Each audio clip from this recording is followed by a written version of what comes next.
Yo, what's up everybody? How we doing on this Saturday afternoon? It's Rob and Donald. This is the Pinstripe Chronicles special Saturday edition because it's an open panel. We decided we want to hear what you guys have to say. So at some point in this show, we're going to let some more people file in. We're going to be talking Yankees baseball, and we want to hear your feedback, see what's going on, what your thoughts are about Yankees spring training, anything you want to talk about. So make sure you stay here with us because we're going to be putting that link in the chat. You can join in. We're going to let you pop in for a few minutes, give your takes, and we'll discuss it. That's what the open panel is for. We're good to see Jonathan in the chat. So as we get more people in, we'll put that link out there for you guys. But first, we do have to lead off with this unfortunate news about Luis Gil's shoulder. He's going for testing. And every time you hear about a shoulder with a pitcher, especially a guy like Gil, who's had to deal with multiple injuries already in his career, luckily it's not the elbow, but still not a great sign this early on in the spring. Hasn't even really thrown much at all. And we're already dealing with a major injury to a guy that was an anchor in our rotation last year. So, Donald, what are your initial thoughts about this? I mean, the initial reaction is to freak out. And to be honest, even reading between the lines with Aaron Boone says that it's going to cost us some time, I think. So I'm going to see if I can get any more updates. I mean, what do you think it could be? Hopefully it's nothing too serious. I mean, I can't really think of anything that would require surgery. I mean, again, it's way too early to know until we get the results back, but anytime you hear about an arm injury with the pitcher, you immediately start to think Tommy John, but it's not the elbow. What's up, Jacob? What's up, 01? What's up, Jonathan? I'm a little afraid. I'm a little scared right now because Gil was so good last year, obviously rookie of the year. I don't want to put any speculation on what it could be. Hopefully it's just like a dead arm situation, or maybe he just kind of overworked himself early on in the spring and they just need to give him a little bit of rest and he'll be good to go. And I guess now it's a good thing that we didn't trade Marcus Stroman because he'll slide in to that number 5 spot in the rotation. So they say it every spring, things kind of work themselves out whenever there's a roster crunch, and this could be the case right here. I hope it's nothing too serious, but it's never a good sign when you hear a pitcher going to get checked up for an MRI. Dude, I'm getting some vibes, man. Like, all the only vibes we're getting in spring are injuries right now. And it's almost every day something new, and it's nothing positive. So, I mean, the only positive thing I could really come up with so far this spring is that Bellinger looks freaking awesome. That's been a standout, and the pitching has been very good in general. I think Garrett Cole looks good. He looks nasty, and obviously our bullpen arms. I'm pretty happy with a lot of the arms that you're seeing coming out of the bullpen. So those have been pretty positive. But by and large, it's just like every day there's a new injury, and it's just making me very concerned because we didn't really get those kind of issues last year. Obviously, to start with, it was Garrett Cole, but everything else kind of just fell in place a little bit. So far, we're getting a lot of injuries and not a lot of answers. I don't know. I mean, whenever someone goes for an MRI, 9 times out of 10, there's something there. So, you could be a situation where, once again, you could be looking at him being out for a couple months. Good news is we do have depth, and that has been a positive so far. So, better now than later, Donald, as Jacob says. Yeah, fair enough, man. Fair enough. Yes, you never know with pitchers, though, especially with the Yankees pitchers. What we think is a minor injury turns out to be something major. And I hope it's not. I really hope it's not. And Jacob, you're probably right. It's better that it's the shoulder than the elbow. Maybe there's a chance that we could see him earlier than normally. If it was an elbow injury, I would just say it's Tommy John. Like when we heard Chase Hampton had some concerns, you immediately thought it's Tommy John, and that's exactly what it was. So hopefully nothing too serious with Gil. Luckily, like you said, there's depth there. We still have Stroman. We have Cookie. Will Warren's looked fantastic. Schlittler's about to start pitching. Like, in a couple of minutes against Houston. So the Yankees have some arms in their system that they can turn to in case they need to get some guys to eat some innings. Hedrick's another one that's looked really good that can give them innings. So there is depth, and that's always important.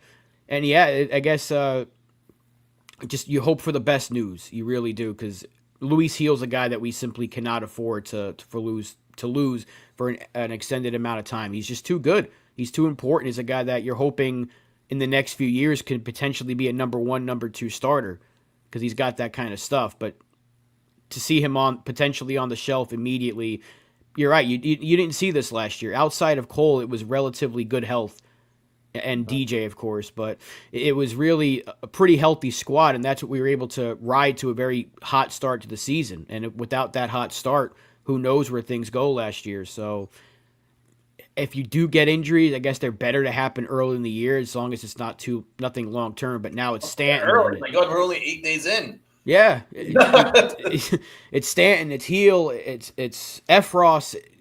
The hits keep coming, and hopefully it stops soon, because when's enough going to be enough? Jesus. Yeah. I mean, it is good that we have depth like Marcus Stroman. I think is stepping into a fine job. But let's see if we've got any more updates here. So obviously the last one we have is him being shut down due to discomfort in his throwing shoulder, getting MRI. Maybe that was due to the fact of the increased innings last year. What do you think? Do you think it's a possibility of that?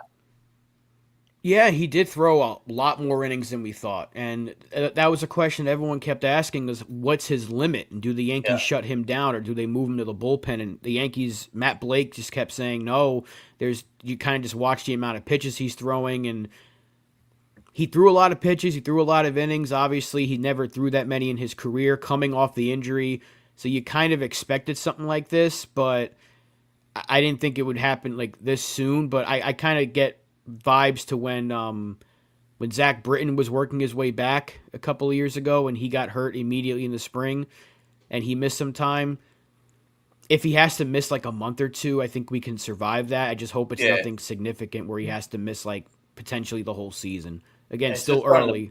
Starting to pile up though, man, with with the Stanton news, the situation at third base being up in the air. Now we're adding the fact that our number 3 starter, who's technically good enough to be a number 2, being shut down for God knows how long. Clark Schmidt's bulky back. It's starting to pile up because our pitching is going to have to make up for the fact that we're going to be a light hitting team this year. And if our elite pitchers are going down, then this could be a long, long season. Don't want to be negative, of course, but it's just, when you just, how you get vibes of how a season tends to go. I'm just getting that vibe. I'm getting the 2023 vibe, where just anything that can go wrong is starting to go wrong. So, but it is early, and maybe something might start going our way. If we can get some positive update on a Stanton, which has disappeared. I don't know why there's no updates on that into the ether, and an update on Luis Gil sooner than later on his MRI. And they're all fairly positive. Then we could be okay. But damn, not great. Yeah, I mean, there's no other way of putting it. Whenever you hear about, again, a pitcher with the shoulder or anything with his arm, you just immediately start thinking the worst. And that's the sports fan in everybody. Whenever there's an injury, whether it's a quarterback and you hear about an arm, or a pitcher, anything that deals with an arm, especially for a guy that has to throw and guy that touches triple digits sometimes, you immediately start to panic. And how long is this going to affect him? Will it affect him when he comes back? And what is his status going to be in May and June? Are we going to have to monitor his innings? And I guess this is where the depth conversation comes into play. Having a Cookie Carrasco, still having a Marcus Stroman, having Cam Schlitter, who just pitched a 1-2-3 inning against Houston, Schlittler, guys that they can eat some innings for us. It's important to have this pitching depth. So, because things like this happen every spring. That's why many people thought, the Yankees can trade Stroman in a few weeks because someone's going to get hurt for another team. Well, now the Yankees are going to have to hold on to Marcus Stroman because they've got 2 injuries to their rotation, and another guy hasn't looked very good in Carlos Rodon. So, he looks bad. But it is early. So Yeah. it's only a weekend. We can't really One guy who judge. did look good though was Garrett Cole last night. That That's Garrett what I'm Cole saying. looked Cole looked really good. nasty, man. Garrett Cole looked nasty. He did. There's that. There's that. And there's Will Warren. He's looked pretty good. Maybe Clayton Beater. I know they want him out of the bullpen, but you never know. They might stretch him out again. We do have pitching options. That's not something that I'm necessarily concerned about. Um, Jacob says it's better that it's his shoulder rather than his elbow. Um, Maybe it's a case where it was just overuse, or maybe it's like fatigue because it's early in the Right. process. So maybe it's a case of that. Maybe you just shut him down for a couple of weeks. Might be a situation where you maybe see him May, and if that's the case, then that's fine. We've got more than enough depth that can get us to then. But yeah, anything longer than that would start to get a little bit concerned, I would say. Right. Yeah, I mean, you just hope for the best, but you kind of prepare for the worst because that's what life is like as a sports fan, especially with this team when injuries are always not what they seem. They're always worse. Facts. They're always they're always worse. What's up to John? So guys, let us know in the chat because we've got a good amount of people in here right now. If you guys are ready, we can post that link and you guys can hop in and join the conversation. Whatever thoughts you might have on this team about Heel's injury, what you've liked, what you haven't liked. So you let us know if you want to pop in the chat. We got the link ready to post in the comments section. All you gotta do is click it. We'll let you in, get your thoughts. So you guys in the chat, just let us know when you're ready, and we'll put that link out there. Yeah. First dibs. Who's up? But while we wait for a response there, Aaron Judge is making his debut today. He's about to hit second in the bottom of the first inning against Houston. Jonathan's ready. We know Jonathan's ready. We know Jonathan. So Jonathan's been ready for a long time. Jonathan's been ready since we told him about it yesterday. So let's put this link. I'm going to put the link in the chat for Jonathan because he's ready.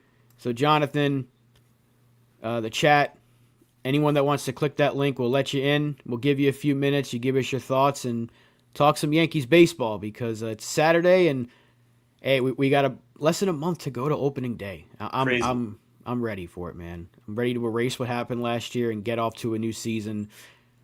But we're waiting you, Jonathan. The link's in there for you. We know you're eager to talk some Yankees baseball. So anyone else that wants to come in with Jonathan, hit that link. Come over from Twitter. Hit that subscribe button. Hit that thumbs up. All that good stuff to join on the conversation here on the YouTube. Jazz Chisholm just grounded out. So Aaron Judge is about to make his spring debut. That's right, guys. All you need to do to talk to us is hit the sub button. And it doesn't matter which team you root for. The Dodger, Matt, Sox, don't care. Come on up. We're happy to talk to you and talk baseball because what better? What better? Yeah. Let's talk some baseball. I don't care what team it is. You want to have an argument about the Mets, you want to have an argument about the Yankees, about the Red Sox, about the Twins, you can do that. And Jonathan's here. Let's get Jonathan in here. Jonathan, what's up? How you doing, my friend? Let me just mute you on YouTube for a second. Oh, okay, you're good. Yeah. Well, we appreciate the watch hours though, so keep it on in the background. Just turn the volume down. That's right. Jonathan, how are you, man? I'm good. I've been just looking up for more Hill news. Right now, there's nothing. The only news in New York sports today has been the New York Rangers made a trade. Unfortunately, we're not hockey fans being around, so we can't honestly. That would be like So far, there's no new news on the Yankees except they're playing the game now. However, how long does it take with an MRI? About like 2 or 3 days, something like that. And an MRI, it takes a day, and then it usually takes 2 days, depending on depending on the severity, and of course, after those days, they will always because it's a public. They will let you know after 3 or 4 days. So I'm guessing you'll know something by Monday. By the show on Monday, you should be able to talk about it. assuming So, give me they. your thoughts on the off season so far, Jonathan. Well, my overall, I think it's pretty good. My biggest concern was for third base. I was one of the people who thought they should have signed Urshela to a minor league deal. I would have brought him back because look, he was the last third baseman that the Yankees had that was actually a good third baseman, and I honestly don't give a shit what Brian Cashman says. He was better than Donaldson. He was Oh, of always course. better than Donaldson. No Donaldson's question about that. prime passed before we traded him, and that's the problem with the Yankees. The Yankees tend to trade for players who are past their prime, and then they get down years. You're right. You're absolutely right. I mean, it's crazy because that year that we acquired Josh Donaldson, Gio Urshela had a much better year than Josh Donaldson that year. Yeah, And it yeah. wasn't close, No, right across the board. and I was one of the few people who actually wanted them to trade Torres during the trade deadline last year. Well, it's better to let him better doing that than let him go for free, which they've just done. So Well, they could have gotten something for him, and yeah, maybe they would have been smart and traded for Tommy Edman if they traded Torres. You know, I got some flack for that because I said they should have done that. They should have traded for Jack Uh, Flaherty and then traded. They should have done what Bob Nightingale said that they were going to do, which was basically a repeat of 22, where they get a pitcher and then trade a pitcher for an injured player. That injured player was Tommy Edman. And I said that I would be in favor of that, and I got some flack for that via the YouTube chat and on Twitter. Like, oh, let's not do that again. And turns out. Sometimes you know what you're talking about, and turns out everybody was right. You were right. Everybody was wrong. They could have used Tommy Edman, and they could have moved Glaber for just about anything, just to move on, and that would have improved the defense in October. And who knows, if the Dodgers don't have Edman, do they get by the Mets? Do they get by San Diego in the first round? Without Flaherty, do they get by the Mets in San Diego? So a lot of the baseball landscape. What's up, FJ? A lot of the baseball landscape could have changed last year if the Yankees had done what they were very close to doing, and If it could have gone a different way in October. That, do we still have if we won the World Series, does Soto resign? I mean, I'd say yeah. I would think so. I mean, if you just win a championship, it's hard to say. I don't know about the future of this team. Well, I'm guessing one reason that wasn't mentioned, but I'm guessing Soto saw something in the direction, and this was before they got Max Fried. I agree. He didn't like. He saw the system that the big problem is last year at the trade deadline, the Yankees depleted a lot of their pitching from their system to get to the World Series, and now they have to build it back up. I think the last time I looked, the Yankees farm system is number 25, and the Yankees haven't been that low for 15 years. Yeah, now there is context to that because a lot of our top prospects have now graduated. Yeah. Thus, you're looking at Austin Wells, Luis Gil, Jason Dominguez have all graduated, which does affect our not rating. Dominguez yet. Because Dominguez now, hasn't graduated yet. Yeah, because now our guys are just a little bit behind. Spencer Jones is the next one up. Well, and then Lombard, and those guys are maybe 2026 or maybe tail end 2025. So I think that's partly one thing to remember about Dominguez is if he wins Rookie of the Year, he's not qualified. He's not eligible for them to get a comp pick. Like I don't think he's comp pick eligible if he wins Rookie of the Year. I don't know how those rules work. It's a very stupid rule. It is. I think if you win Rookie of the Year, get a comp pick. Forget where 100%. you ranked on the prospects. Exactly. If you're considered a rookie, then and you win Rookie of the Year, you get a pick, regardless if you're on the top 100 or the top 200 or however they're doing this ranking system. It's just complete bullshit.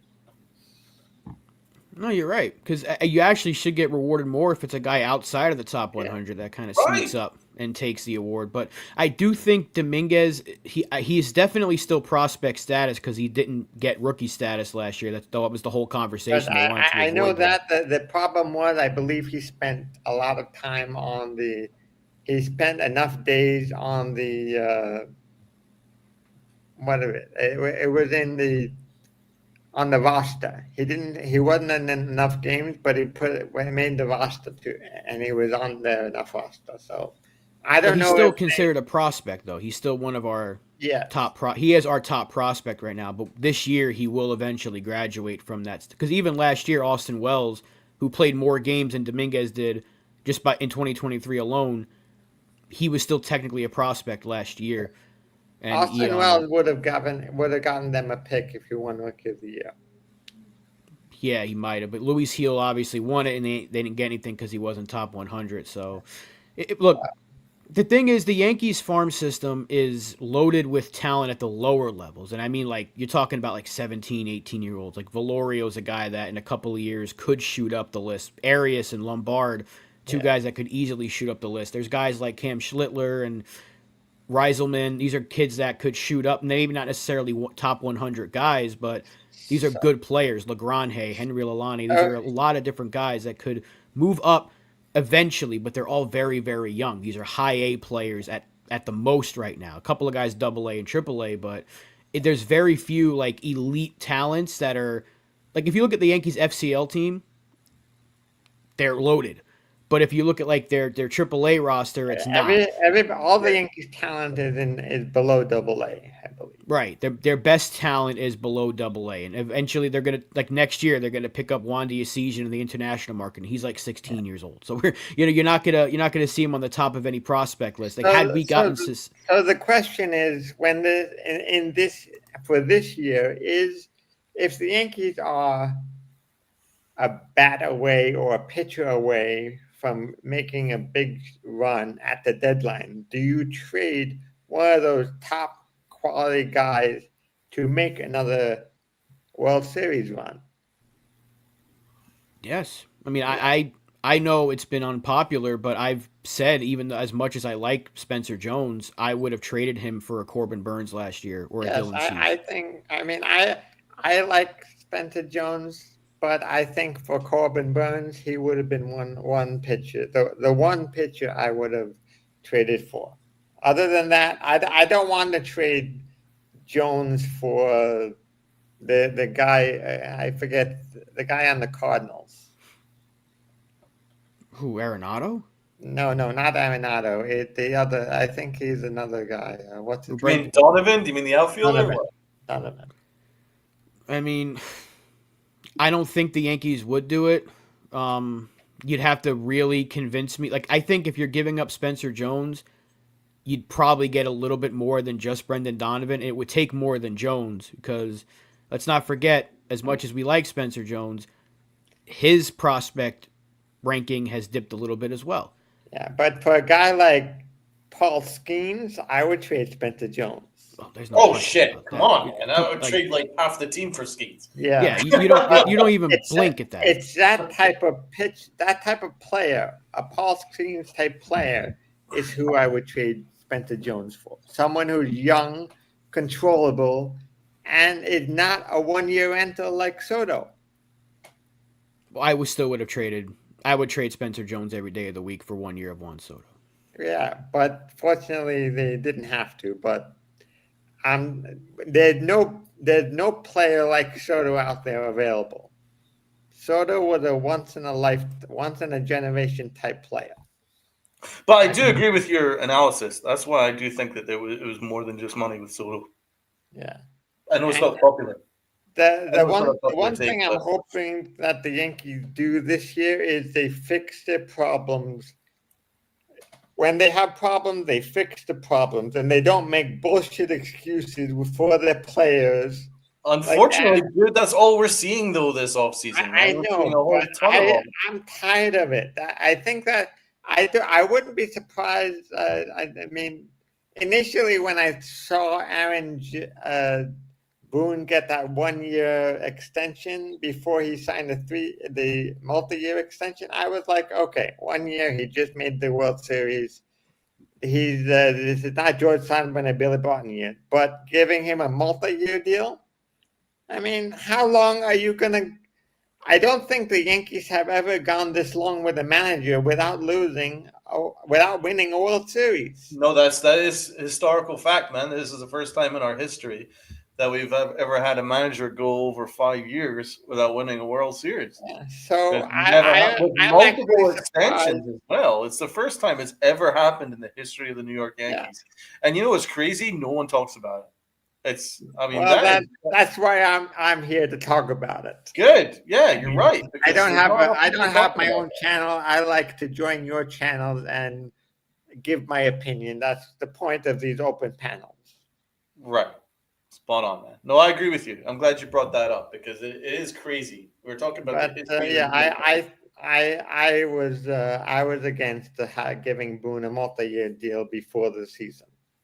1 year, okay. Multi-year, no. Because what happens if the Yankees, with all these injuries so far, they end up missing the playoffs? Even with the trades, even with this, they end up like they were a few years ago before when they had those big problems and they sold half the team in the middle of the season.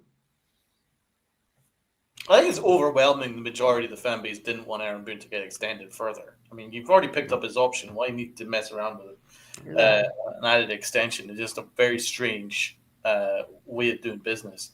Well, I think that's one problem with Hal. I don't think Hal understands the business of baseball like Hank would have.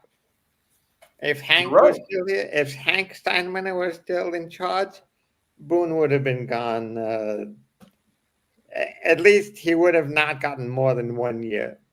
Oh, I agree. I think Boone would have been gone probably about 4 years ago if Hank was in charge. Maybe. Jonathan, we've got another person in the wings waiting to join in on the show. So anything else you want to say before we switcheroo for the next guest who's popping in and out backstage? Right now, these days, is spring training. You want to make sure you get the guys ready, no injuries, don't push them too much. I don't think the starters will go more than 50 innings in at least for the first week or two, and then build them up more. I'm hoping to see, especially the young prospects that they all hype up. I'm hoping for them to see them actually do what everybody says they're doing, and I'm really hoping to see an improved Jason Dominguez defensively. I think he will. So a quick update. Schlittler has looked pretty good. Aaron Judge caught a fly ball off McCormick at the warning track. Volpe just struck out on a curveball away. I have it in the background, but so far 0-0. Ben Rice is up. And on deck is DJ LeMahieu. Oh, my God. That'll be interesting. Yeah. So maybe DJ LeMahieu can be the highest paid bench player and actually contribute something. Bro. He can contribute a lot more if he was not on the roster. Yeah. Yes. Well, the Yankees don't want to eat $30 million, even though they should. They don't even want to pay $30 million to anyone, let alone. Well, he's going to get paid either way, on the bench or at home drinking beer. So poor DJ. I don't know. It is really a shame. And Sunil, I don't know if you're still in the chat. We saw you popping in and out backstage. I don't know if something's going on with your internet, buddy, but we were going to let you on, but you dipped out. So Sunil, if you're still in here, we're going to try to let you on, but I don't know what's going on, man.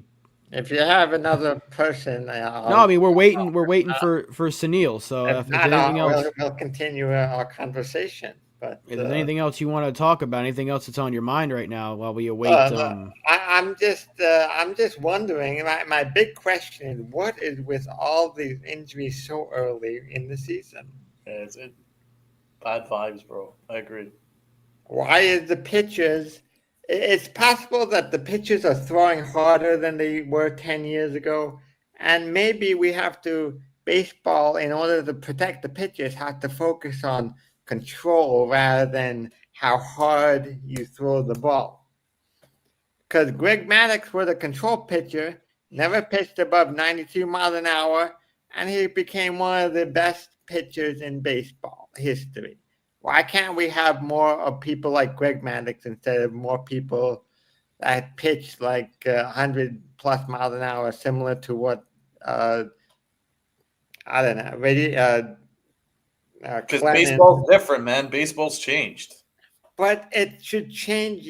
Yes, I understand it changed, but it should change to benefit the players. Because if you're throwing 100 miles an hour, 50% of your pitches, you're going to get hurt. If you can throw 92 miles an hour with pinpoint control, you will last longer and you'll have less injury. Yeah, but if you don't have that pinpoint control, you're going to get tattooed left and right across the field. I understand, but that's what the minors should be working on, to learn how to control your pitches at Right, a lower speed to prevent injury. That's. I mean, you're right about Tommy John surgery, but to be honest, Tommy John surgery is now so routine that it's almost like they almost get ahead of it early. Sometimes they even get it done in college just to get it out the way, because it's almost like a given now that if you've got a big arm, you're probably going to go for Tommy John surgery because it's not natural. But you also have to remember back in the 90s, someone that hit triple digits on the gun was rare. It was only a small percentage, if that. I remember. I remember. I had a book of world records from '94, and they said in the '94 book of world records, the fastest pitch ever thrown was 100.4 miles an hour by Nolan Ryan. Right, and now it's rare. Now that's routine. Now everybody can hit. Many people can hit 100 miles an hour. Of course, but then, so with that in mind, you also have to remember that batters are better now because they're now able to hit triple digits fairly routinely. So you're going to have to throw pretty hard with that's all. But your movement. But the one thing you also have to think about is pitchers need to control their pitches better with accuracy, and that the accuracy can take away from the speed. So if the pitcher can can throw not as hard with accurate placement, that's actually something much more enjoyable than having someone that throws 101 miles an hour every time. Yeah. It's so hard to teach that, though. Like, how can you teach somebody? Yes, it is hard, but that's what people do. Everybody has probably been pitching for 20 years, even though they're 25 years old. But to be honest, dude, that's why Garrett Cole is one of the best pitchers in the game, is because he throws 100 mile an hour with pinpoint control. It's very, very hard to do that. That makes him elite. I mean, more often than not, you're going to be an Aroldis Chapman. Let's face it, right? You know. I'm curious.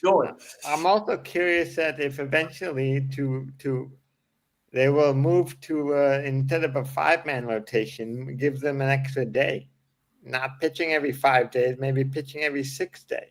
Yeah, could work.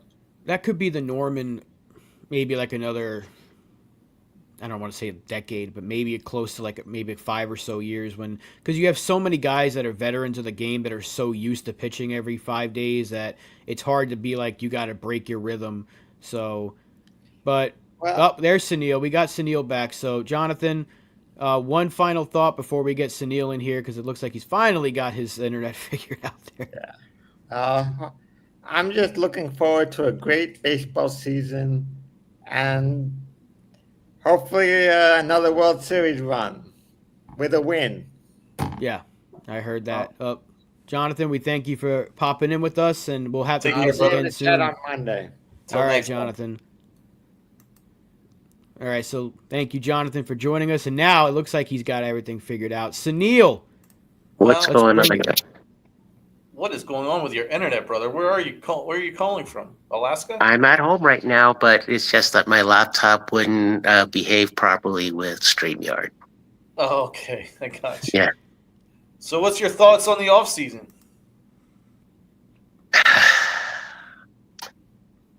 And I summarize it in four numbers or less, 2023. And yeah, that's going to hit home pretty hard because if we get the same level of injuries, it's going to get ugly pretty fast. Wow. So they're not that confident. I'm cautiously optimistic. I will say that. Okay. I mean, to be Mhm. honest, I'm probably closer to you than Yeah. in terms of where I'm at. I That's the mean, thing. look at it this way. I mean, Heel is down with the shoulder. Stanton's got those elbow issues. It put all the pressure on Judge to perform, and God forbid he goes down to injury similarly like he did in 23. Everybody else has to put up the load, and that's an immense amount of pressure. Now, thank God we don't have NFE's favorite Fantastic Four with Franchi Cordero, Jake Bowers, Willie Big Bang Calhoun, and dare I say, Aaron Preparation Hicks, and all those, cast of characters. Unbelievable, bro. How did we Yeah, ever put up with that in 2023? But you never know because at the moment we're looking at a lineup with DJ LeMahieu followed by Dom Smith and Duke Ellis at the bottom of the lineup. So we're off to who would have thought you would see the day Dom Smith would have turned into the next Big Poppy smacking home runs in spring training? I mean, there's always the spring training MVP every year, and so far it's been him and Waldo that have really come out of Peraza the gate too. strong. Yeah, yeah, Peraza as well. So I'll ask you about the third base situation since it's pretty obvious that they're not going to go get a third baseman at this point. What are your thoughts about the race for third? Do you think it should be a platoon, Peraza Cabrera? I don't think you're going to say it's DJ, so I will leave him out of the conversation. But what do you think they're going to do there? DJ is at this point in his career a legitimate backup. Okay, nothing more than that. And I'm refraining from the LI type of takes here as much as I can. You have to give it to Peraza. The way he's ripping the cover off the ball and the way he's playing defense, the focus this offseason has been to try to extend the lineup and the field defensively, more so than offensively. Offensively, you're going to try to make up what you lost with Soto. Mhm. Defensively, you have to basically get better. That's what Bellinger brings. Bellinger is the youngest of the offseason acquisitions so far via trade at age 29. Your two lefties, Rodon and Fried, are both 32. Fried has had what, maybe one or two TJs already, or two elbow issues, whatever it is. That has to, bring some level of concern that I don't know how much of a sustainability he can, retain throughout 2025. Uh, DJ has been a perennial injury threat himself, so you can't really trust him for a full 162 slate or the better part of that at third base. That, and then on top of that, Cabrera is better served as a utility player in his role. He can play third, second. If Volpe is down for a period of time, yeah, put him in it for a game or two at shortstop. And you've seen Boone put him in at first base periodically. Although this year I don't see first base being the case because you've got Belly. So Belly, I could see as your legitimate backup to Goldie when you want to get Goldie off his feet. So with that being said, to answer your question about third base, come on, Peraza. And I'm going to use Boone's favorite adage here. It's all right here in front of us. I mean, I agree with you, Brett Peraza. You're spot on, man. Just an update here. Schlittler looks fantastic.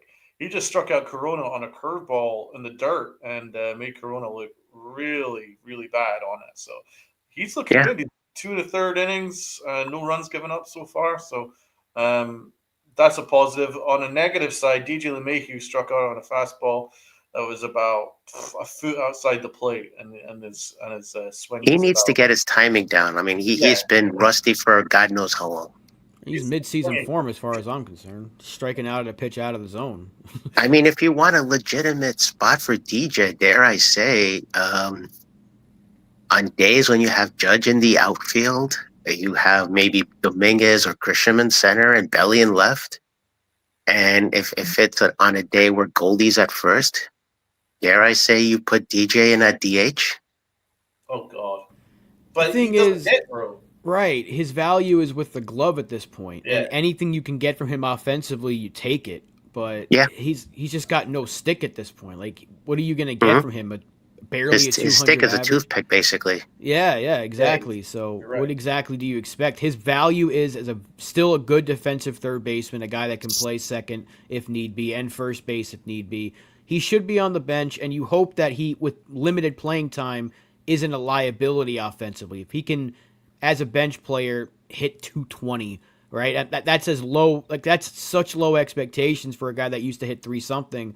If he can just not be a liability every time he's up there, you'll take that, I guess. But ideally, he's not hogging up a roster spot. And I think that's Yeah. what they're going to use this spring to see. Because Joel Sherman a few weeks ago on his show said they're paying him. They might as well see what's there. If he has a dreadful spring, maybe they pull the plug on this whole thing and just call somebody else up to take that roster spot. Maybe it's Mhm. Peraza Cabrera making the roster, and you're probably gonna need Dom Smith or Ben Rice, but Mhm. maybe that guy Schumach can make the roster as a utility guy. Maybe that opens up the 40-man spot for a Dominic Smith to crack the team. So you got to hope that DJ can just show that he's hitting line drives again, and that's probably the only way he stays on the team. But Yeah. just he doesn't even sound confident in himself. I'm sure you heard his quotes of how he's trying to prepare himself to play or get all those at bats. He doesn't even sound confident in himself. So how should I feel confident in the Mhm. player? I wish he was more like 2023 DJ last year, where he wasn't great, but he wasn't a liability. You'd be like, all right, there's a chance for a platoon that could work. If he hits Yep. lefties, Peraza Cabrera get the at bats other places, and you'd be okay with that. But he was so lost last year, and to hear his comments before he even took at bats in the spring, it's like, how should I feel? How can I feel confident in this guy that he's going to be a big part of this roster? Exactly. Yeah. I mean, at this point, I dare I say, over DJ LeMahieu, I might take 5,678-year-old Uncle Tats over him. I think that's a generous number with him. And no, Rob, I wasn't trying to throw a sarcastic barb out there. It was just, out in the spur of the moment. I wasn't trying to be like, I wasn't trying to trigger your reactions on the momentary barbs you like What to was the throw at. age? What was the age you said he was? 5,678. Okay, so that makes you 5,680. All right, got it. So we know that you're older than Tats. But yeah, you're probably right. Either one of us on this panel right now, Uncle Tats, who's, I don't know where he is, probably on a boat somewhere, but Mhm. either one of us can probably pick up a bat and at some point might put up a better at bat than DJ, and that's how bad it was. And I know that's going Yeah. to sound crazy. It's like we're just people behind a camera, but you got to realize just how bad LeMahieu was the dish last year. It was bad to watch. Well, that's why Brian Cashman wanted to release him, but for vibes reasons, he stayed. Brian Cashman, that's another can of worms I shouldn't want to open.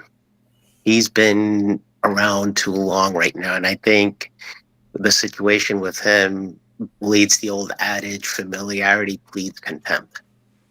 I mean, I don't disagree. Although a caveat to that is, I honestly I can't think of too much he's done too drastically wrong this offseason. I think he's been hampered by Hal Mhm. Steinbrenner, and I keep saying it, but he can't trade Marcus Stroman because Hal Steinbrenner put him in a position where he's got no leverage in negotiations because everyone and their mother knows that that Stroman needs to be moved in order to free up some money because Hal Steinbrenner's put the clamps on Cashman. So For me, I put this mostly on Hal than I do Cashman. I mean, do I love every move? Not at all. I don't love the roster. Not by a long shot do I like this roster, but I think a lot of it is because Hal's put the brakes on him. I mean, he needed to completely rebuild this team with $60 million, and that's hard to do. Isn't it ironic that the one team that needs pitching right now is the one that he's burned the most bridges with in Queens? With the Mets? Did he burn bridges in Queens? Yeah, he was with the Mets before. Remember when he was traded from Toronto and all the memes came out? Oh, Stroman, you're being traded to Oh, New I thought you were York. talking about Brian Cashman. Sorry, man. I'm talking No. Talking about Stroman. Oh, okay. That is a good point because not even the Cubs wanted him back, and that was a team that you thought maybe could have used him in a Bellinger trade because the Cubs were looking for pitching. So I haven't seen anything from Stroman as a Yankee that would make me believe. What's up, Norman? Hey, Norman, if you want to join in, we got an open panel going. The link's up there in the chat. All you gotta do is just click it, and we'll let you on. But I haven't seen anything from Stroman that would be like that's a bad teammate. You know, we've heard a lot about that. But everyone in the Yankee clubhouse seems to like him, and he hasn't really done anything wrong. Him saying that he's not a relief pitcher is true. Him saying that he doesn't feel like he's competing for a spot, I mean, why should he? This is the guy that's getting $18.5 million. I wouldn't want to pitch out of the bullpen either, knowing that I got this vesting option that can get me another $18 million next year. So it's just now with the injury to Gil, it kind of it does. And Schmidt. Yeah, and Schmidt, so it helps that he's still here, but again, it's just a weird thing that this happens in spring training where things seem to work themselves out. Because there was an instance last year where like, when this player comes back, I think it was where does Ben Rice fit in, and then someone else got hurt, and you're like, oh, these things work themselves out. I hate that it's the case, because I'm hoping that there's nothing serious with Luis Gil, but an arm issue for Gil, a back issue for Schmidt. We saw what that did for Rodon a few years ago when he had the back issue. He was awful. So I don't want to put too much pressure on Schmidt. So now Marcus Stroman goes from a number 6 starter to number 4. You know, I mean, I don't want a nice update here. This is a very first double play turn between our new double play combo of Anthony Volpe and Jazz Chisholm. Nice. That was really nice. So that was pretty positive. And I don't want to say this out of context and out of turn, but the way CeCe is jacked up right now, with the amount of weight that he's lost, you'd almost think he's persuaded to make a return temporarily to this rotation. I know he's got a good lifestyle going, but still. I think Cam Schlittler looked like an outside candidate. I think he looked good. or even Will Warren. Or Warren, yeah. So Schlittler finished his day. Just gave up the 1 earned run on a line drive, and Dominguez's throw was way offline. So I don't think Dominguez's throw was particularly impressive, but I thought Schlittler was. What did you think of Schlittler, Rob? He's the Yankees like him, and he's a guy that when they got him, he was injured and he had to work his way back last year. But the Yankees are very high on him. He's another one of the. Again, they have so many arms that people tend to want in trades that no one else. Oh, this guy isn't a top 15, top 20, top 30, top 100 prospect. But what do the Yankees trade more than anything? What gets plucked from the Yankees more than anything in the Rule 5 draft? It's always pitching. So whatever they're doing in the minor league system is working because these guys are developing well. It's just they got to keep these guys on the field. They have a lot of pitching injuries in the minor league system. And Schlittler's a guy that coming back from his injury last year, he's definitely going to be an option possibly at some point this year. Late 2025, 2026 for sure. He'll be a guy that you could see giving you multiple innings or competing for a starting spot depending on how things go with the rest of this rotation. So I like him. I really do like him. And so far he's looked really good this spring, as is a guy like Sean Boyle and Will Warren, of course, as well, has looked phenomenal. Anybody wants to hop on, the link is in the chat for the next few minutes. We'll be here for another few minutes anyway. So if you guys, anybody want to hop on that's watching, I'll be more than happy to take your call. So I actually don't have the game on today, so I didn't really follow on the lineups and everything. Who's playing third for us today? Is it Peraza or somebody else? George It's Lombard. Lombard. Okay, Yeah, yeah, Lombard's Lombard is. See, that's the other thing that Peraza brings a dilemma to is it's going to potentially block Lombard in another couple of years until maybe they prove that he can play the other hot corner at first base instead of third base. The thing is, I still believe because they don't have a first base option in the system besides Rafael Flores, but I Hmm. don't know how high if they're Or high on him. Rumfield. I don't think they're very high on Rumfield. They didn't even no. protect him from the Rule 5. Hmm. I don't think it's Ben Rice, although they love his bat. I think they're going to go for Murakami. I still think they're going after Murakami next year or Vlad. I know people keep saying, oh, Vlad doesn't want to be a Yankee. He's Is LI constantly. influencing you on this one, Rob? No, Seriously? no, he's not Hmm. actually. I've been talking about Murakami before he was. So I think this is a guy that the See, Yankees want because Cashman's comments about trying to get better at bringing in Japanese talent because they've missed out on the last few. He said that yeah, before spring broke camp. Murakami is currently blocked from being a Dodger because they have Freddie Freeman, although they could have him play third. He's not a good third baseman, though.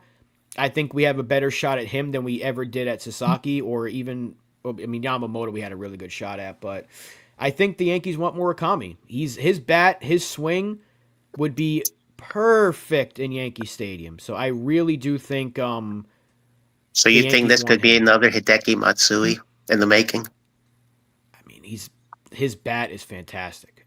I mean, if No, I he's don't anything disagree. close to Matsui, then sign me Yeah, the frick up. yeah. But I don't want to compare anyone I to hate Matt. comparing Yeah, players to legends because you're off to a loser already. You know what I'm right. saying? Yeah. Because dude, Dominguez was linked to like Bernie Williams and Mickey Mantle when he was Right. 16. So it's really unfair. And Yeah, now, no, that's now that true. he's having a couple of like hiccups in left field, he's automatically a bust. So it really puts these prospects in a tough spot. I mean, Yeah. Volpe was the next Derek Jeter before he even like picked up a stick in earnest. You know what I'm saying? Now, because Volpe is below average offensive player, he's a bust. So it's really difficult to do that to kids. You know what I'm saying? So I don't really want to put Murakami in with Matsui just because he's Japanese Well, and hit the ball out of the ballpark. Doesn't make anyone Matsui, but he could be a very good Murakami. Let's hope so. But I'll tell you what, the Yankees, they desperately need to address first base next year. Because once again, they kick the can down the line another 12 months. I mean, they can't just keep doing it. They can't just keep kicking the can down the road another 12 months. They haven't had an answer at first base since, well, Mark Teixeira, really. Yeah. Lombard's gone high. He's gone deep. He has gone yardage. Lombard just hit an absolute bomb against Boom. Arrighetti too. So that's a good sign. He's hitting major league pitching. I said this last week. We were doing the show, me and Donald, and I talked about the Yankees are very high on Lombard. I can So, see why. and I said that he's more of a guy that would move to third base or second. And today he's playing third. He made a nice play, and now he just hit a home run. So it's still we're not going to. So before anyone says it, he's not going to make the team this year. He's probably not going to make the team next year. But next season would be the earliest you might see him if he takes an extreme leap. But he's very, very promising. I think he'll be. I think he's going to be the top of the prospect list when Dominguez eventually graduates from it because he's got kind of player. He's speedy. He's got good defense. Obviously, his bat is very good. It's just about putting it all together because we can't forget he's still very, very young and high A. But this is a guy that prospects. I actually have him higher than Volpe. And talking about, I mean, not for the Yankees, but for the Jays and their whole dilemma of our own Vlad Guerrero Jr. If they dispose of him somehow, whether it's letting him go in free agency or trade or whatever it is, at the deadline, they have kids at their farm system that are, marinating pretty well too. And if you look back a couple of years ago, you might have seen a draft pick they got from out of high school in Florida as a 19-year-old kid at the time, or maybe, no, was it 18 or 17-year-old? I can't remember. An Indian kid by the name of Arjun Nimala. His dad basically, when he was back, across the pond over in India. He basically transitioned from being a cricket player in his youth. He came to the U.S. maybe when he was like elementary school kid, somehow like 6, 7, 8. I don't even remember. Is that what that movie was based on? No. This wasn't the $1 Million Man. This wasn't that one. Oh, okay.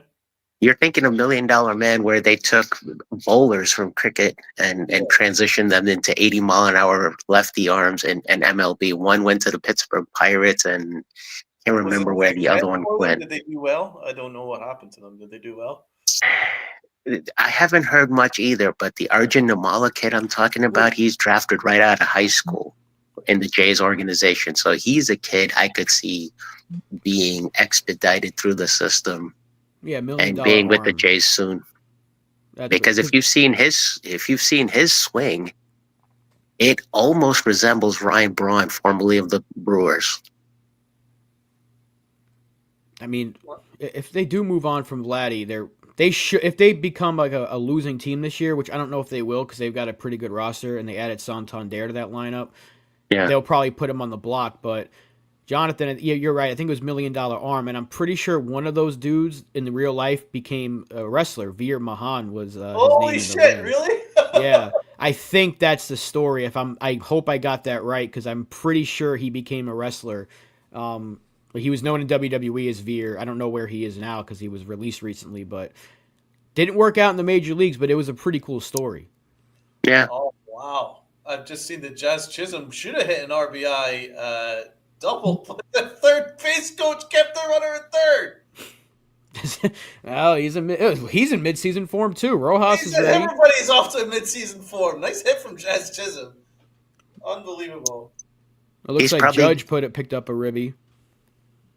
He's probably got post-traumatic Stanton disorder from the playoffs last year. Well, I had to predate Stan because he'd been doing it all year. So yeah, that was his own fault too. Aaron Judge just hit got a 2-run hit. So good to see Judge putting a good swing up there. See, to go back to the earlier point when I first got on, the biggest key here is availability for the season. That's what's going to drive success. And that's like any year because the Yankees are a team that are always susceptible to injuries. Yeah, and that's what carried us, like I said earlier in the show, it's what carried us last year, the first half, is they were healthy. They had a few guys get dinged up here and there, obviously Cole being one of them, the main one, but they were a relatively healthy team. Soto missed a little bit of time, but not significant. Judge played pretty much all season. And I know Stanton missed some time, but outside of those guys, the team was relatively healthy. And they survived that second half collapse because of how good and healthy they were in the first half. But that's when the injuries started to pile up. So I never want to see injuries, but I guess if you're going to have them, get them out of the way now. But I hate using that because you got to wonder why does this keep happening every single year to the Yankees, whether it's in March or it's in August? Why do they keep having injuries pile up one after the other? What's going on with this training staff? What's going on with the players? Are they pushing themselves too hard early on? I brought up the Zach Britton comparison earlier in the show as well. When he said it himself, he pushed himself too hard too early and it got him hurt. So you got to wonder what the case is. Are players just doing it to themselves? Are they pushing them too hard early on to get them ready for spring action? But it just seems to happen to the Yankees way too often where it keeps happening in spurts. It's not like one guy gets hurt and then the next guy will get hurt in like a couple of weeks. That's normal. That's just baseball. But for the Yankees, it's like Stanton, Heel, Schmidt, Efros, who else? And I don't even want to say that because you might jinx it. And it's just, that's what happens with the Yankees, though. It happens in piles. So, Rob, going back to the Peraza discussion earlier, this actually might drive part of the decision dynamic if you think about it. Who are they actually higher on now versus 1 or 2 years down the road between the two, Peraza or Lombard? I think it's Lombard.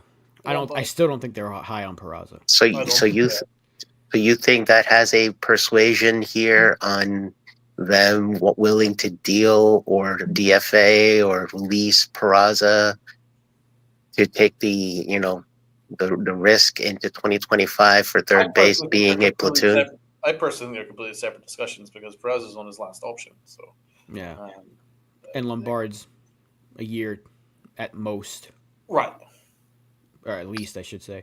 You're not going to You, see you'll have a Lombard for a while. situation where I think Perez will make the team, but I'm not sure how long term he is. But I hope he is because I love the kid. Absolutely love the kid.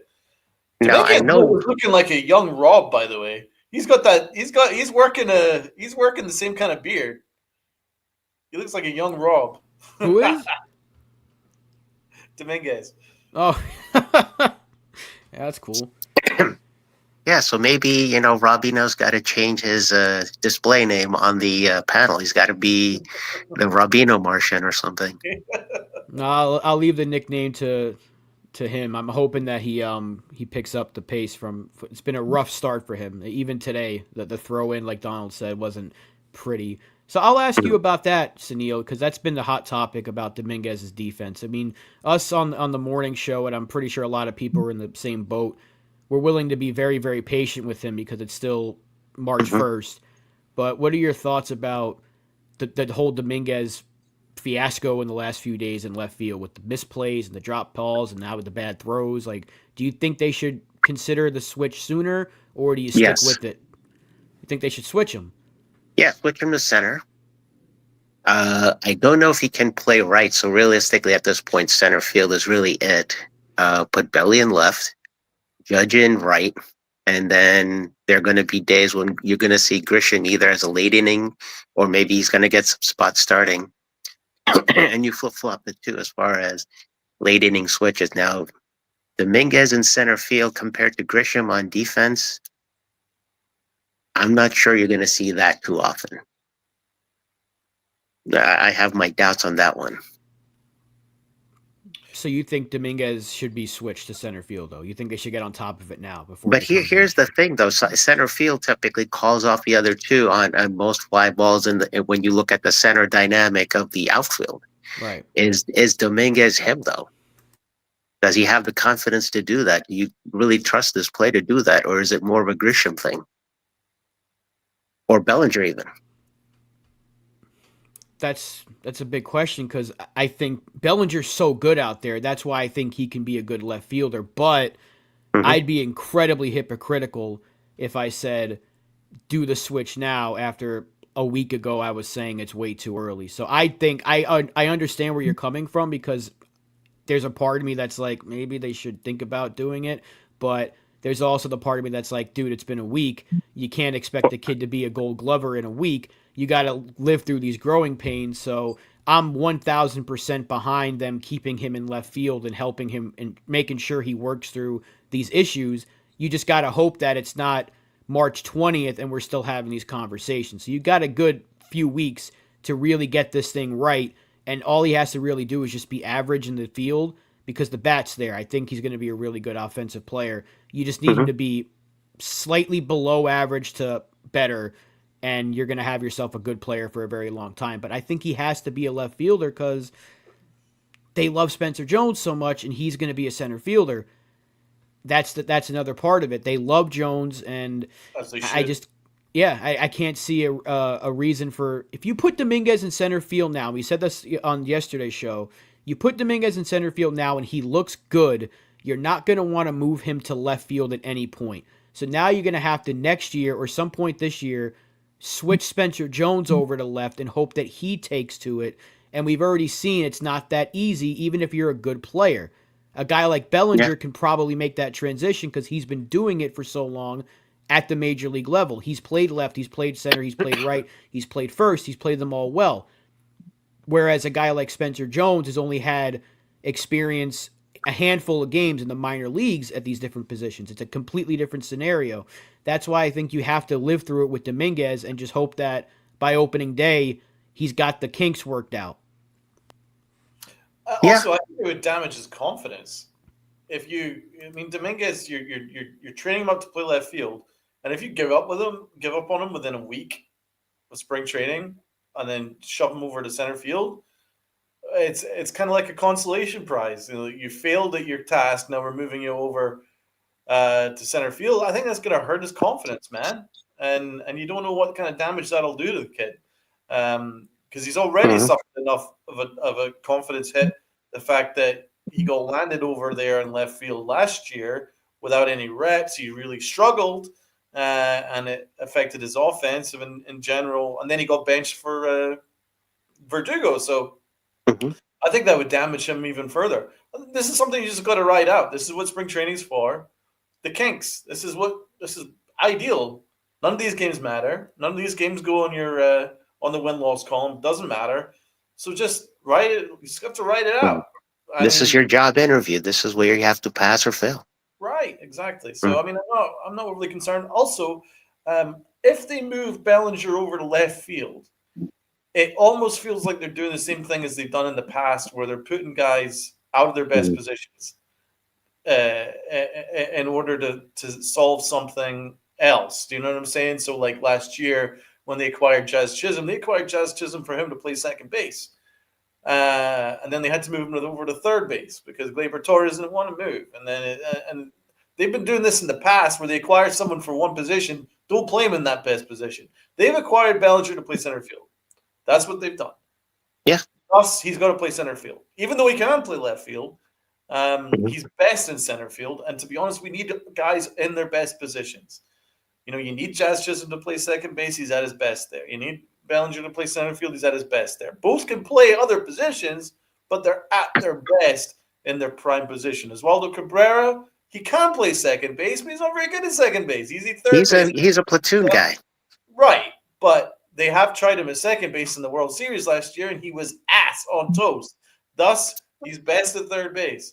So that's what they need to do. They have to keep doing this, and I'm hoping this is one thing that they've learned. Play guys in their best positions. Now, obviously, we know that Dominguez's best position is not left field, but he's young enough that he can learn. You got to, you can't even give it to the end of spring. To be honest, with prospects, you got to give them a year. If you're being fair, they gave Gleyber Torres a whole year as shortstop, but he couldn't do it worth a shit. They gave him two. Two? Oh my God. They couldn't do it. Yeah, 21, 20 and 21. Yep, I remember. Isaiah Kenner Falefa couldn't play shortstop worth a shit. And they were desperate to give him a second year at shortstop. So, his initials were enough for a meme. I can't field. Right. I mean, you got to just give Dominguez left field and just hope that it's not an adventure. Now I gotta put this one by you because I don't know if in Grisham's history he's ever played left. I know he's probably played right because I remember a 19 playoff game where he misfielded a ball in the Milwaukee-Washington series. Soto hit like a 2-run single or something. He bobbled the ball and whatever. And again, so that bleeds bad defense, I know. But the question comes is which other position in the outfield do you have confidence if you have to switch Grisham around and keep Bellinger in center in place of Dominguez? And then does it also allow for you to switch Judge to left potentially? Grisham's played like a very, very few amount of games at left. That's why and Donald brought this up last week on our show is the Yankees didn't even put him out there. Now, could he probably do it? Sure, because he's a really good center fielder, but that's also kind of telling that they didn't put a really good center fielder in left field at all last year when they could have potentially used his pop because they weren't getting the pop from Verdugo. You thought maybe that was the time to get Grisham at bats if they didn't want to give those at bats to Dominguez. They didn't do that. So I think Grisham's a center fielder. He's a guy that you put out there if it's a late game situation and you want to center field. Yeah, you put him in center. If you have to take Dominguez out of the game and put Bellinger in left, this way your outfield is sound in the key moments of the game. And your infield's going to be good defensively no matter who's out there at third. Even if it is DJ, you're going to get a good third baseman. So that might be where Grisham's value is as a fourth outfielder. But I just don't see a scenario where he's going to play a lot of left field this year. Because Boone said that last year and he didn't put him out there. He's like, yeah, I could see Grisham playing left. Grishy playing left, and he didn't put him out there. So I don't see what would change this year. He's really good in center.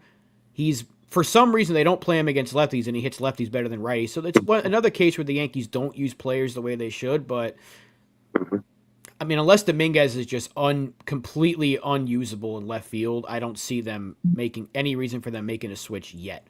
Although I will say it's been rough watching him, but that's all part of the growing pains. I myself have said you got to give a prospect 3 years before you really know the true story about a player. I'll be a fool if I say a week or two into spring training, oh, this kid can't hack it, move him to center field. So that'd be incredibly stupid of me. It'd be hypocritical of me. And I could never really get behind a prospect if I'm 1 week into spring training giving up on one of my favorite kids in the system. So you got to And give it time. I think And our speak- last talking point should be the bench. Let's talk a little bit about the bench. Well, I got one quick thing to interject before you go into that topic. I'll let you get there in just a minute, but you talk about kids being a hot defensive mess when being brought up. Anybody remember Derek Jeter in '96 and how that turned out? I mean, it's a bad example to bring up for this comparative context, but that's kind of one of the first few that come to mind. Everybody was concerned that when Tony Fernandez went down to injury, well, how's Jeter going to handle shortstop? That worked out brilliantly. Do we have that same level of confidence here for Dominguez? I hope so. I wouldn't hold your breath on that. But I know where you're going with that. But again, I really hate bringing up legends. Yeah. Because it's two completely different scenarios. Baseball's But changed. you understand he became a legend over time because he established his reputation as work driven. The Yankees had a much better front office back then. They had much better scouting. They had much better development. They could actually develop these guys. They don't do that as well this time around in this front office. So I don't want to compare. They're completely different. But let's get back into this bench situation. I was listening to Talking Yanks, and I do agree with them. I don't love this bench. This bench is really weird. I mean, the catcher situation. I think they're basically betting on like a catcher to fall off a tree somewhere at the end of spring training, shake off from another roster. But at the moment it's Alex Jackson who can't hit worth anything at all, and JC Escara who they quite like. That's it. Grisham's not the ideal bat off the bench because he can hit a little bit, but he's basically only a center fielder. You probably want, if you're going to have a fourth outfield, you probably want an outfielder that can cover all 3 spots. But he's not really that. But I like Grisham. I'm one of the few that actually like him. I do think he's good, but he's not, again, an ideal bat. He's not given much pop either.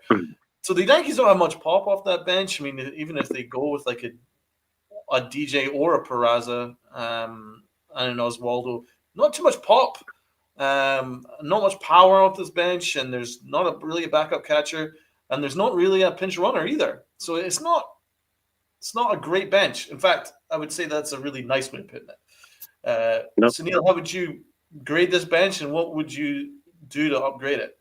Well, at least we don't have Jahmai Jones anymore or J.D. Davis or any of those jokers. So I'm going to give him a little bit of a pass there.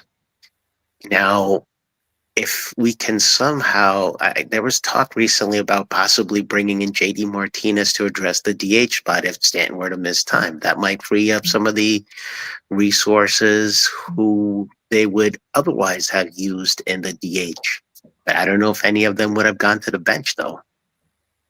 Does JD Martinez cause more problems than it's worth, though, because he can't play any position? But wouldn't Dom Smith be a bench player if he were to make the team? And even then, how much of confidence do you have in him? I mean, he can at least play the outfield and first base, where Martinez can't play anything besides DH. So when Stanton does come back, assuming he does, it's redundant. Yeah, you've got 2 DHs, and you can only play one of them. So I'm going to keep saying the name until he signs either with us or elsewhere, Jose Iglesias. Oh, my God. Makes so much sense. Exactly. You bring him in, and your bench is better because he can run relatively well. He's not the slowest guy in the world.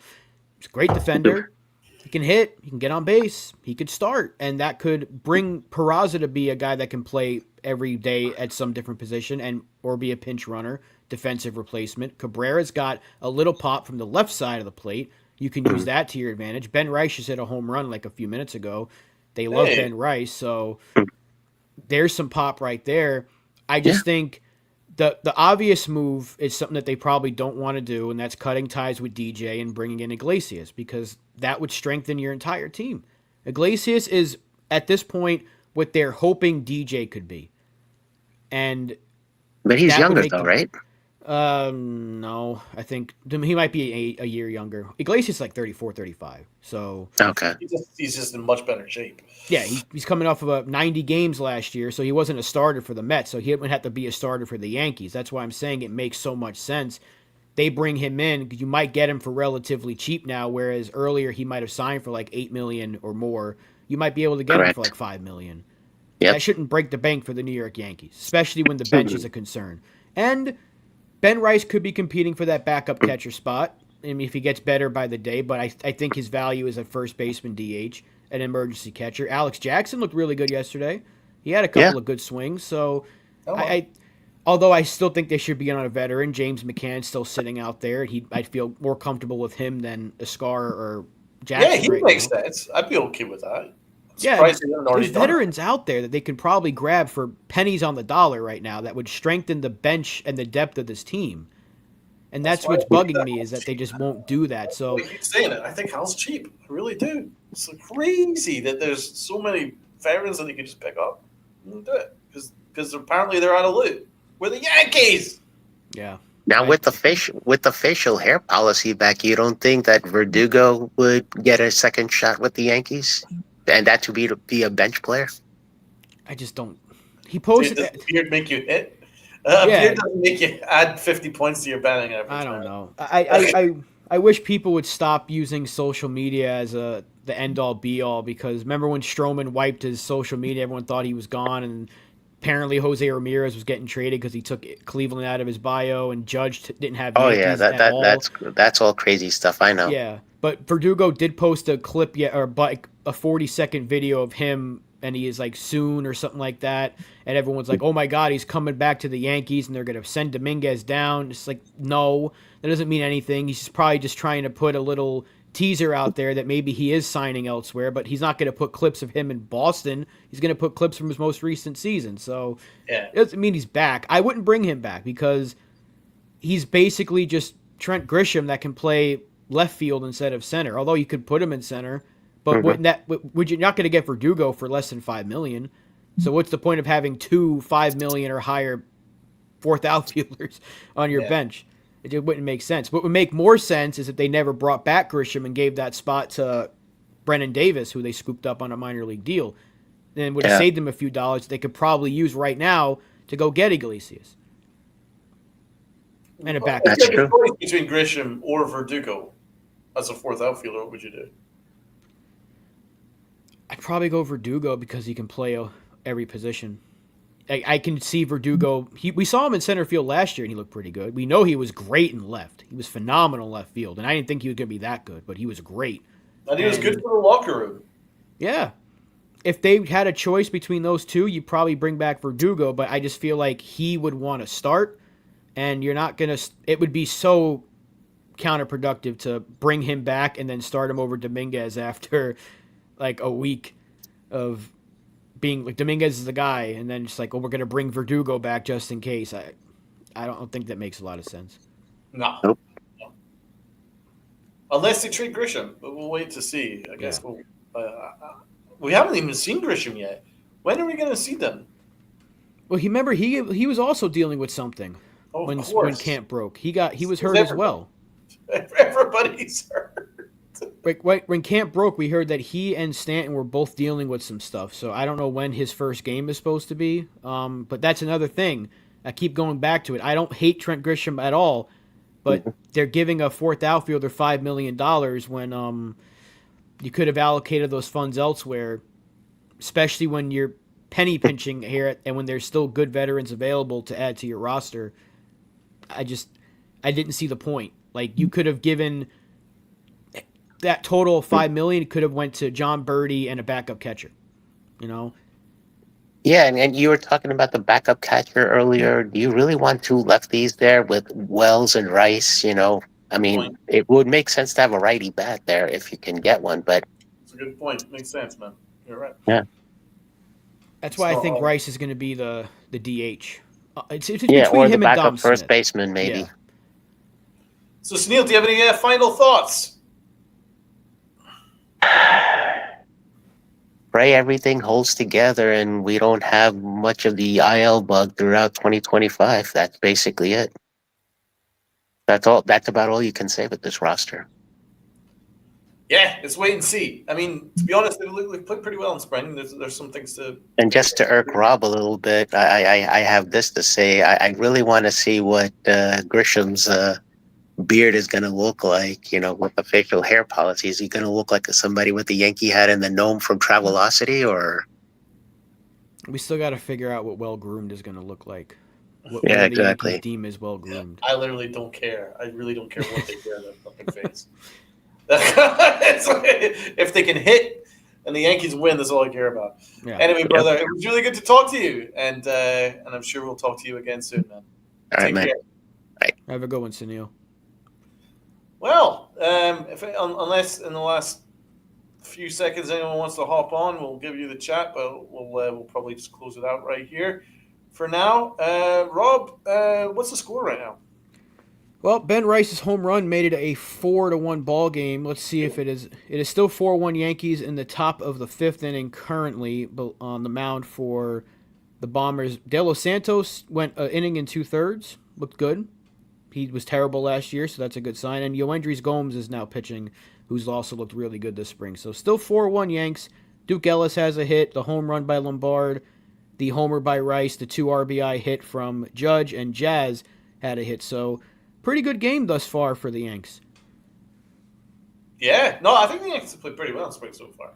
There's certainly some things to be excited about, Lombard particularly, and their depth in pitching. And it looks like the Yankees have been hitting pretty well so far this spring. So maybe hopefully that carries over into the regular season. Rob, you want to give us your final thoughts and we'll close it out? Yeah. Go Yanks. I like what I'm seeing from a lot of these young pitchers. I'm hoping for the best for Luis Gil. I think he's a very important piece, obviously, for this rotation. So hope for the best, but prepare for the worst, as I unfortunately have to say about this Yankee team. And hopefully next time we do this, we do get some more people, because we want to be able to talk to you guys one-on-one. It's nice to talk to you guys in the chat, but we want to get some interaction here with our viewers. So it was nice to talk to Jonathan and Sunil, get some insight from the chat here, and hopefully next time we'll get a little more interaction. But this was fun. It was the first one we've done in a long time, and I hope to do a lot more soon. So as we get deeper into the season, I know a few people are live right now. I'm sure a lot of people are joining with NFEs, doing his play-by-play, and we're going to have some of those throughout the year as well. But yeah, I'm looking forward to the next one, because it's fun getting some different input from the chat once in a while. Facts, absolutely facts. This is the channel for the fans. This is an opportunity for any fans, whatever opinion, positive, negative, or otherwise, Yankee fan, Red Sox fan, Met fan, don't care. Hop on. Just give us your opinions. We love all these different opinions, and we can talk baseball for days. Let's face it. So, this is our channel for the fans. So this is your opportunity, guys. So next time, do take the opportunity to take the link. But it's been a pleasure to talk to you all, and we will see you on the next stream. You can check out the girls on Sunday. They always have a great show. And, of course, Monday, Tats will be back with the regular scheduled programming of Pinstripe Chronicles. So until then, have a great weekend and salute.